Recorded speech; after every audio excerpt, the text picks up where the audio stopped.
Hi there, welcome to Pray, Reflect, and Act. And I am Michael Giannotti here at CatholicFamilyMan.com, coming to you today to talk to you about those occasions where you feel like you're not worthy to share the gospel.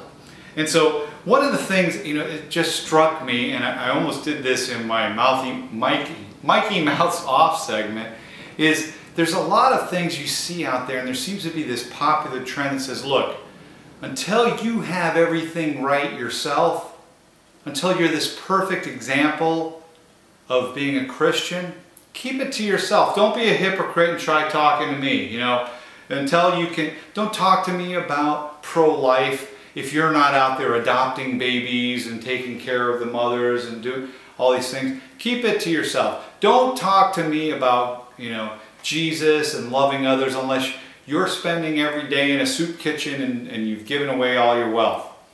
I mean, those are extreme examples, but you get the point. The point is this. Oftentimes in today's society, we are shamed into keeping our mouths shut because we realize we are not perfect examples. And we feel that shame here. Christ came to remove that. Christ understands we're not perfect. In fact, there's this slogan, kind of bumper style, I'm not perfect, I'm just forgiven. And that's very true. Christ did not come for the righteous because none of us are. We're all mess-ups to some degree. And the holier somebody gets, the more they recognize that, right? Because we're all messed up. I know I mess up all the time.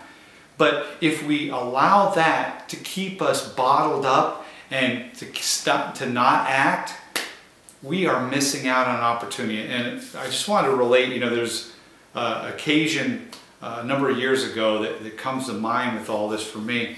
And it actually goes back to when I was in high school. So up through my junior year of high school, I was a pretty decent kid. I tried to be good and do things. But you know what? I had my problems, just like anybody else. I mean, I was an adolescent guy at the time, and they had Animal House and all those movies were coming out, and looking at women impure and things like that. I mean, I struggled with a lot of that myself and different things. So I was anything but perfect. I worked with a guy at a pancake house. We worked night shifts, and he went to a local military academy. And this guy, his name was Serge. I used to try to talk to him about God, and he, was a really nice, very jovial guy, but he was pretty nasty at times. And so he would talk to me, and we'd talk, and he'd argue and stuff. And I tell him, look, you can't be like this. And at the same time, again, keep in mind, I'm struggling with my own problems, right? I'm not anything but perfect. But I kept talking to him about God and feeling like, that's what I should be doing.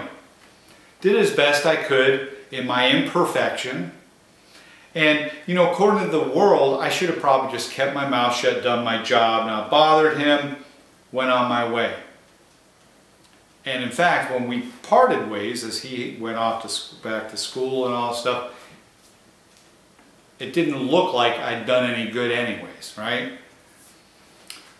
Fast forward a number of years. I'm married. I have a little boy now who's about this big, maybe they're that big. And I returned to, after my own walk of many years, I'd end up going to Franciscan University. I came back to God and still struggled and had all kinds of mess ups along the way. And Lord knows I continue to mess up. But we're visiting Franciscan, and we just had left something called the Porciuncula. And we're walking, and all of a sudden I hear, Mike Giannotti! And I look up, and there's this big guy coming down the hill. Boom! Mike Giannotti! And it's this guy, Serge, and he's there for his he's pursuing a master's degree, and he tells me, relates this story to me, he says, I never forgot the things that we talked about. And it changed my life, and it got me to tear. I remember it just got me like, wow, stunned. And he said that, he had in fact converted, became Catholic. For his confirmation name, he took the name Michael. And Here he was at Franciscan University getting his master's degree, chasing after God, chasing after the Lord. Now, was it because of me? Was my ink was so good? No, I was an idiot. I was struggling with my own temptations and sinfulness and all my own things. But I didn't allow that to keep my mouth shut.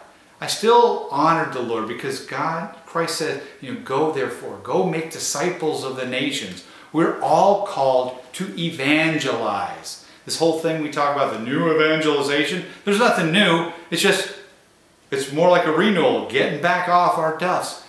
We have been conditioned by society to keep our mouths shut. And Christ didn't tell us, go be quiet so you don't make people uncomfortable, or keep your mouth shut until you're perfect. There was only one perfect man, him.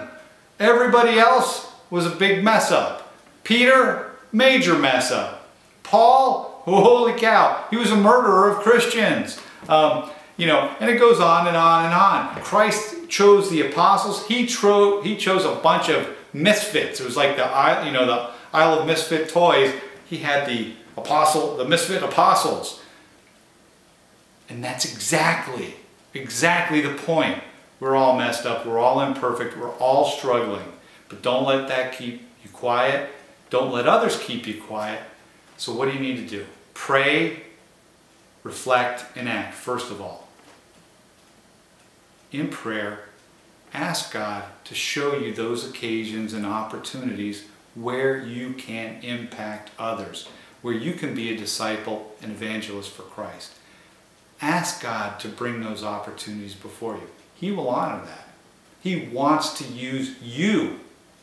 Yes, you. He wants to use you to disciple others. Reflect.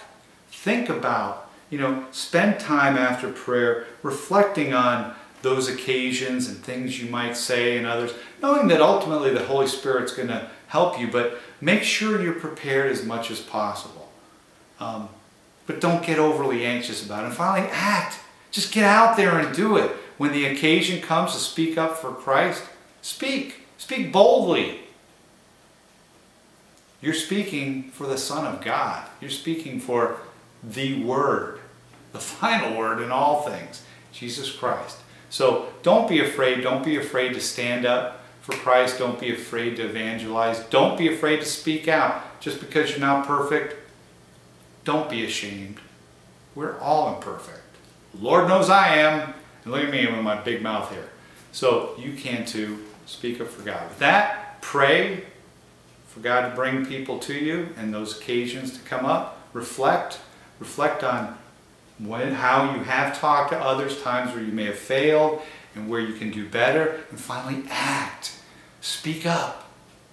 Everybody can. With that, this is Michael with Pray, Reflect, and Act. But you can have a great day. God bless, and as always, peace.